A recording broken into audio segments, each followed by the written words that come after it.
The cat's pajamas. Well, Mrs. Fitzgerald, it may not be Paris, but it has its good points. I'm sure it has. But what made you leave such a cosmopolitan capital like Scranton for gay Paris? My father took me to a concert, and I met the conductor. He was French, charming, smooth, handsome, refined. I'm sure there were a lot of those types in the coal mines. Why not stay close to home? Zelda, pretend you have laryngitis for a few minutes. Do go on. I fell in love with him. Then he asked me to run off with him to Paris. I said I wasn't that kind of girl. Every girl is that kind of girl. Did you go? Am I prying? Well, you are, but I don't mind. I didn't. Well, I did, but only after he married me. Oh, my God, you hooked a Frenchman into marrying you. I'll bet the two of you ran off to Scranton City Hall the next day. Tell me, it was the next day, was it? Blessed are the silent, for they may hear all the gossip. You did marry, right? Yes, and he moved me here, and it was all like a dream. Then one day he went out and he never came back. That was over 3 years ago. Well, how very French. We have French toast, French fries, French dressing, and French scoundrels. All four were invented in America, but perfected over here. I couldn't go home. My parents hated him from the start, so I got a job singing.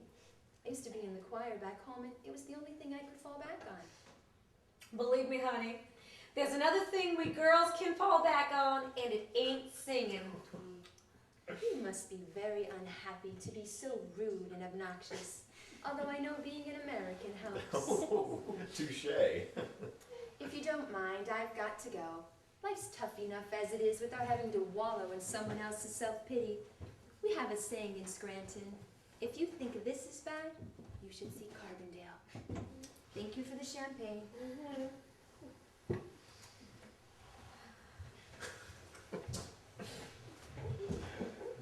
May of 25.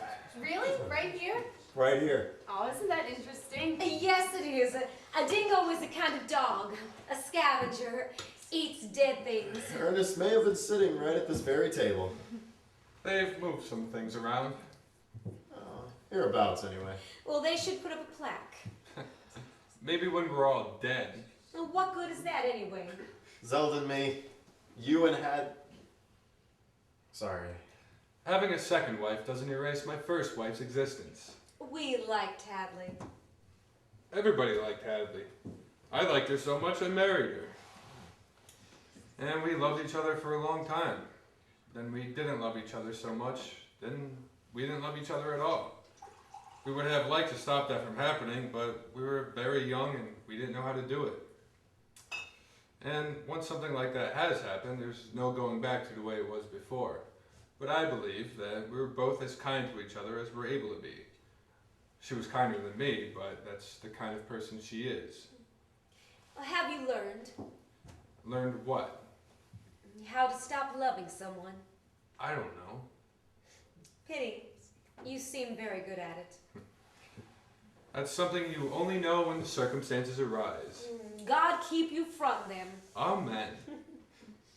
They were good days. They were. And we did good work. That's all that matters in the end. Such a lie. Oh, yes. Well, of course, you're right. I spoke carelessly. It's just, when you're a writer, it seems I'm like... not a writer. Don't be silly, sweetheart. Of course you are. Don't start, will you? You don't know anything about it. Wow, who's a grouchy bear tonight? You're a poet. I remember I read that I'm a poem. stockbroker. Well, as I said... I'm just a fucking stockbroker, okay? Stockbroker. Well, maybe you can give us some tips then. Yeah, I can do that. You want a tip? You want the real inside dope? Get out. Get out now. It's been too good too long. Nobody wins all the time. You don't get what you don't pay for. Jesus, look at this. It's a whole bar in Paris, France, living off Americans. Dozens of other bars are the same. And not just tourists, mind you. People who live here. People who can afford to live here because the dollar's puffed up like some crazy balloon.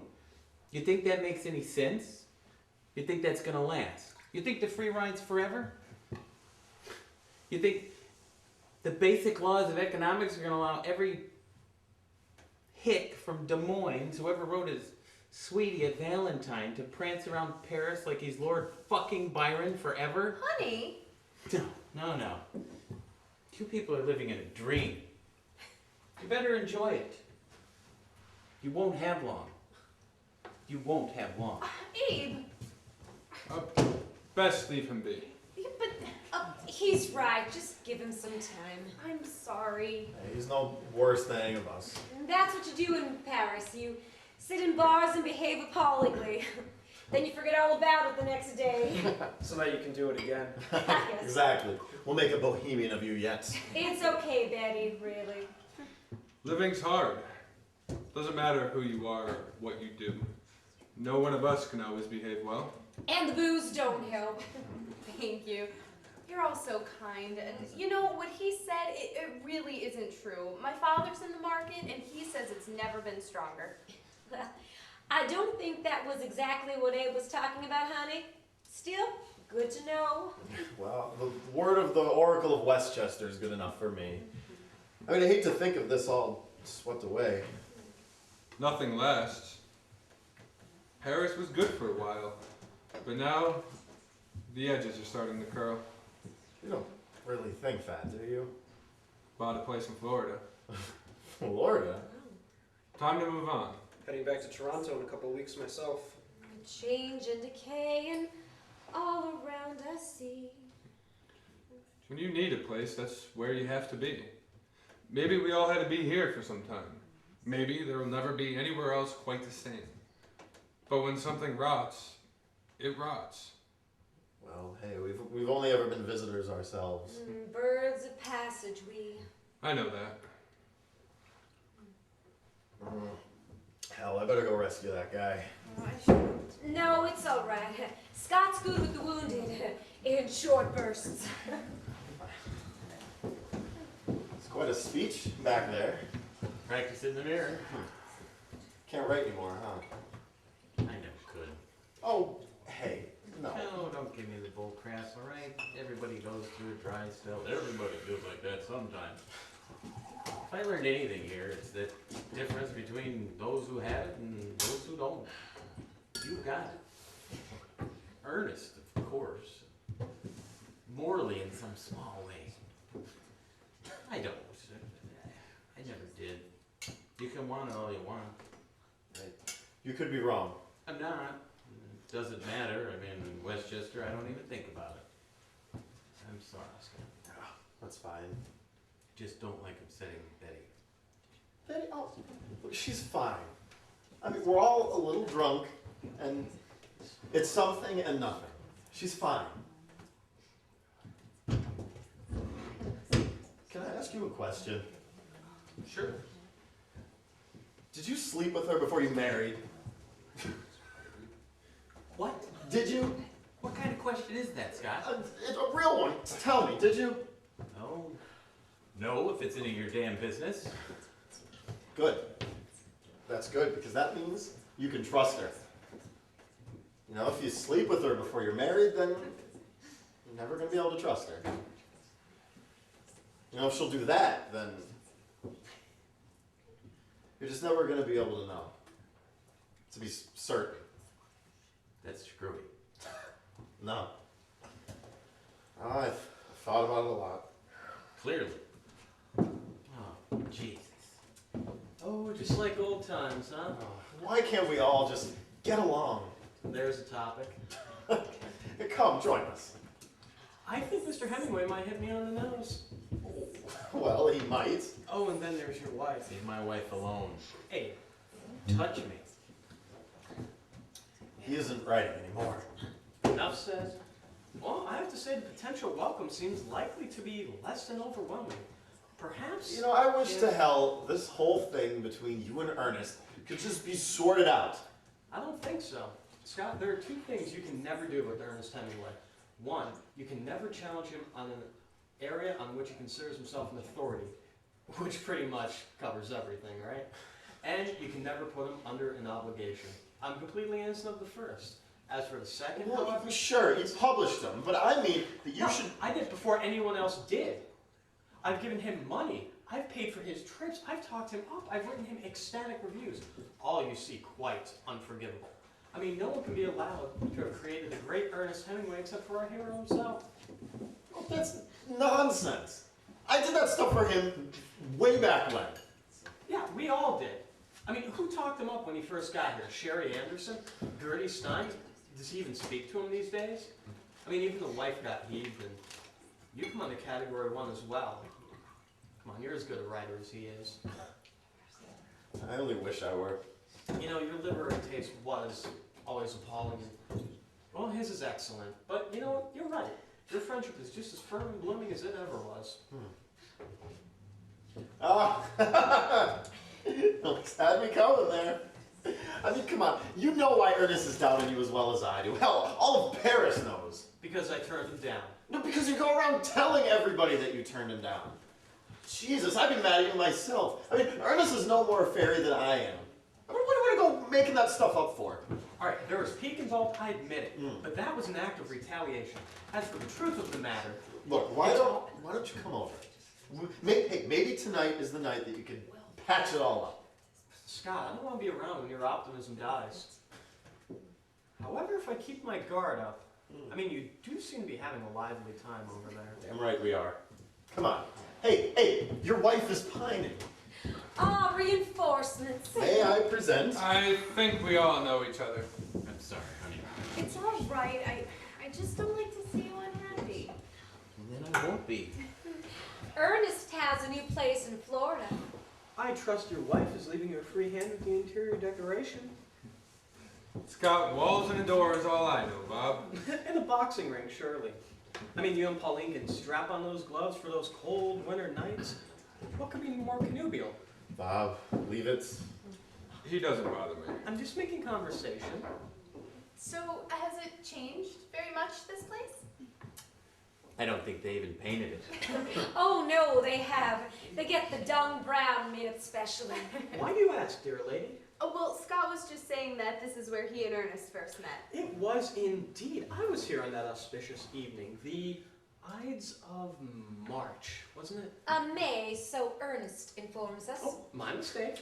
We just walked in, and there he was. Walked in, please, Betty. In those days, the Fitzgeralds did not walk. They processed. You could practically see that red carpet under their feet. Too much, Bob. It's true, I tell you. It was. You see?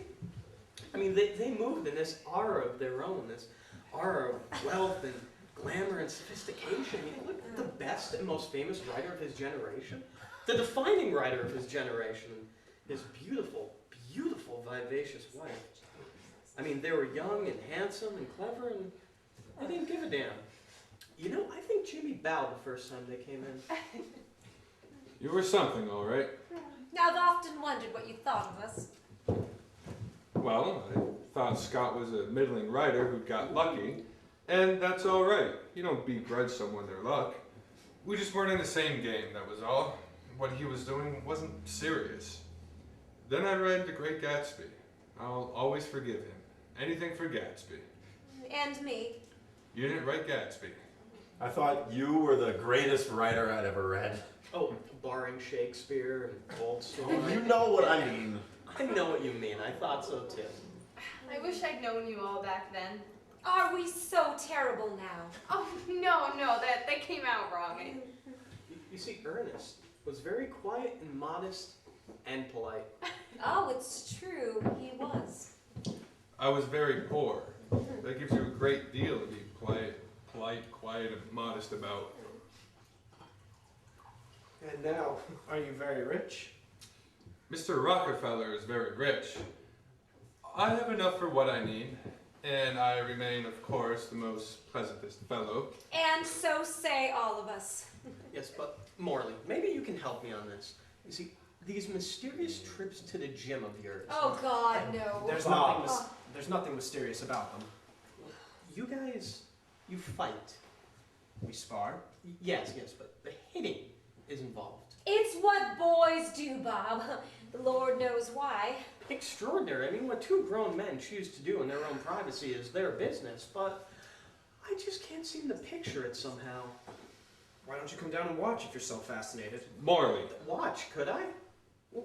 Guys at the gym do. Yeah, we could all go. Make a party of it. Bring a picnic basket. Well, I'm serious. It'd be fun, wouldn't it? It does sort of sound like fun. You wouldn't like the blood, honey. Oh, is there blood? I sincerely doubt that. Sometimes a little. Oh. Hey, what about it, Ernest? Tomorrow? We're not a bloody vaudeville show. Oh, well. Guess I'll just try to picture it in my mind, you know.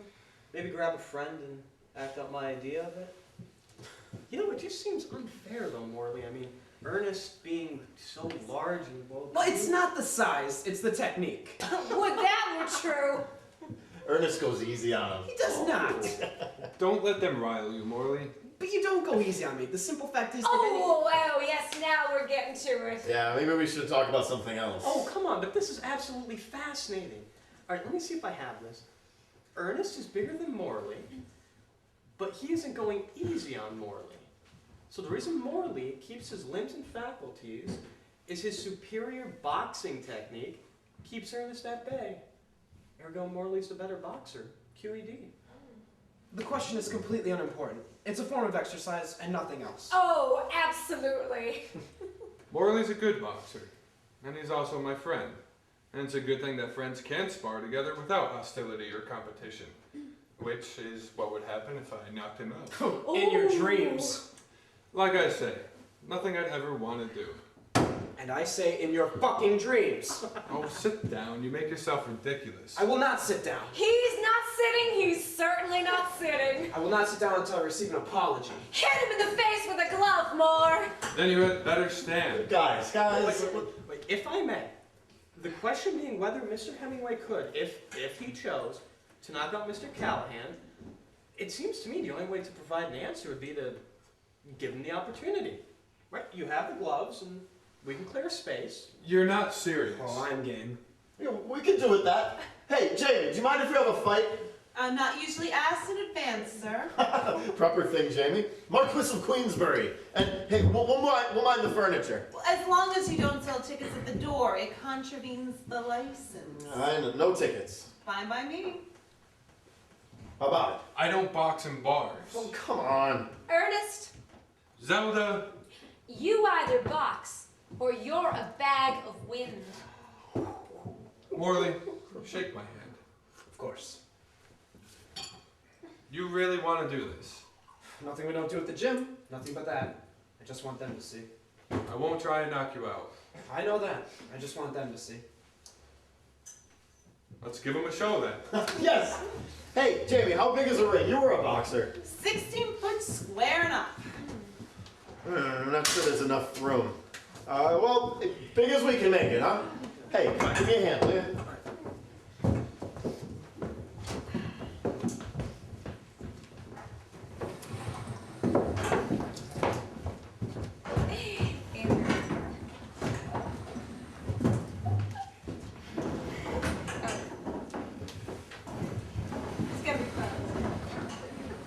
Ooh, I can hardly contain my excitement.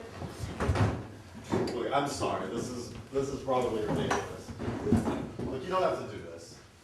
Hell, I'm gonna whip his sorry ass. Isn't this fun? Seems pretty childish to me. Abe, honey, I guess, well, seeing all your friends here, you must have had some sort of a wild time back when, and maybe you don't want to think about that too much, living so differently now. But fun is okay. It's a holiday, sweetheart. I mean, we have our lives back home, and they are what they are, and they are great in every sort of way, but for me, this is... Don't spoil it for me, sweetheart. Okay, I just don't know how much fun it's really likely to be, is all. Old sober sides. It'll be fun if we make it fun. Fine. Hey, come on, join the fun and games. Get that smile back on your face. What's going on? I don't know, boy stuff. Ernest's fighting Morley. Why? Time of the month or something. Hey, Zelda, do you want to give me a hand? Well, I could, if I gave a damn. Zelda. He doesn't like me speaking with you. Why? Oh, it's complicated. Zelda. All right, let's move a chair or something. Morley, I hope it won't really hurt you. God, why does no one ever listen to what I say? You all think Ernest knocked out the middleweight champion of France? No, he didn't. You all think Ernest boxes with professional fighters? No, he doesn't. You all buy this crap because he says it like he means it. He's not even a good amateur. Okay, sorry. You'll see. So where you from anyhow? Nebraska. Verdigris.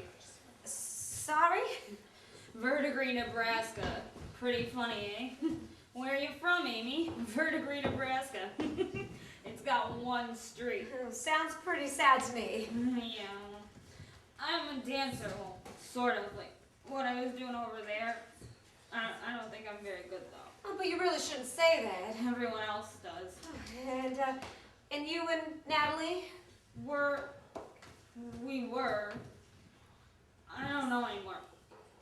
I don't know what I'm doing here. It was an experiment that went on too long. I don't want to talk to you anymore. Okay, this looks good. Hey, Bob, that table. Over to the left. That one? Yes. Looks fine where it's at to me. For Christ's sake. I never did cut it as much of a team player. But he is very masterful suddenly, isn't he? It's from having missed out on the war. Frustrated desire to command. It won't last. I do hope not. But his native incompetence could prove for a diverting catastrophe. Why are you such a shit, Bob? You know, I really couldn't say. I mean, it's probably something to do with me finding people pathetic and ridiculous. I mean, myself included, of course. One tries to control the perception, but it will leak out. What's your excuse? All right, I think we're just about there. I completely blame you for this. That's not entirely fair. Being fair has nothing to do with it. Okay, can we please move this along, gentlemen? People are going to be arriving expecting the Dingle Bar, not Madison Square Garden. Madison Square Saloon, I think. All right, Jamie, your call. What do we need? What are the rules? 3 rounds, 3 minutes each round, 1 minute break in between the rounds. Hey, I'll be the timekeeper. Does anybody have a stopwatch? A stopwatch? Okay, I'll just use my wristwatch. Yeah. We need a referee. We both know the rules. Morley? Fine by me. Well, shall any foul play occur? I'll endeavor to thrust myself between them. Just keep it polite, gentlemen, okay? Okay. Okay. Okay. Ready to start on the timekeeper's call. 3 minutes, you said, right? Yes! Sorry, it's just easier to wait till it gets up to the 12. Okay, round 1 coming up in 10 seconds.